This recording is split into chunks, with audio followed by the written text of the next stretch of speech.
ರಾಜ್ಯದ ಜನರೇ ಎಚ್ಚರ ಎಚ್ಚರ.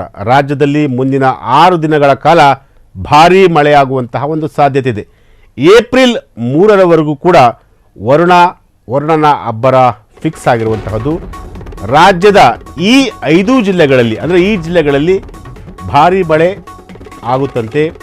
ಮಾರ್ಚ್ನಿಂದ ಪೂರ್ವ ಮುಂಗಾರು ಮಳೆ ಶುರುವಾಗ್ತಿರುವಂತಹದ್ದು.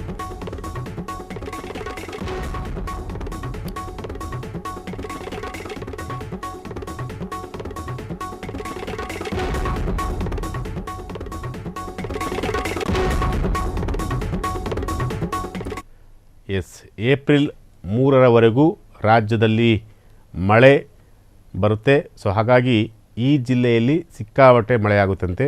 ಮಾರ್ಚಿಂದ ಪೂರ್ವ ಮುಂಗಾರು ಮಳೆ ಶುರುವಾಗುತ್ತೆ. ಸೊ ಹಾಗಾಗಿ ರಾಜ್ಯದ ಜನರು ಕೂಡ ಬಹಳ ಎಚ್ಚರಿಕೆಯಿಂದಿರಿ. 5 ದಿನಗಳ ಕಾಲ ಅಂದರೆ 6 ದಿನಗಳ ಕಾಲ ಭಾರೀ ಮಳೆಯಾಗುವಂತಹ ಒಂದು ಸಾಧ್ಯತೆ ಇದೆ. ಈ ವರ್ಷ ವಾಡಿಕೆಗಿಂತ ಹೆಚ್ಚಾಗಿ ಮಳೆಯಾಗುವಂತಹ ಒಂದು ಸಾಧ್ಯತೆ ಇದೆ. ಮುಂಗಾರು ಪೂರ್ವ ಮಳೆ ಮುಂದುವರಿಯಲಿದೆ. ಈಗಾಗಲೇ ಹವಾಮಾನ ಇಲಾಖೆ ವರದಿಯನ್ನು ಕೂಡ ಕೊಟ್ಟಿದೆ. ಕಳೆದ 4-5 ದಿನಗಳಿಂದ ರಾಜ್ಯದ ವಿವಿಧ ಜಿಲ್ಲೆಯಲ್ಲಿ ಭಾರೀ ಮಳೆಯಾಗುತ್ತೆ. ಕೆಲ ಕಡೆ ಉತ್ತಮ ಮಳೆಯಾಗಿದೆ. ಇನ್ನೂ 1 ವಾರ ಕರಾವಳಿಯಲ್ಲಿ ಮಳೆ ಆಗುವಂತಹ ಒಂದು ಸಾಧ್ಯತೆ ಇದೆ. ಏಪ್ರಿಲ್ 3ರವರೆಗೆ ಮಳೆಯಾಗಲಿದೆ ಎಂದು ಹವಾಮಾನ ಇಲಾಖೆ ಮಾಹಿತಿಯನ್ನು ಕೊಟ್ಟಿರುವಂಥದ್ದು.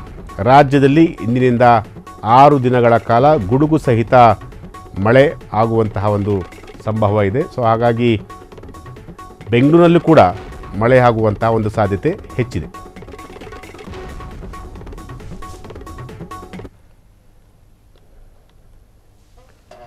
ಏಪ್ರಿಲ್ 3ರವರೆಗೂ ರಾಜ್ಯದಲ್ಲಿ ಸಿಕ್ಕಾಪಟ್ಟೆ ಮಳೆ ಆಗುತ್ತೆ. ಸೊ ಹಾಗಾಗಿ ಬಹಳ ಎಚ್ಚರಿಕೆಯಿಂದ ಇರಿ.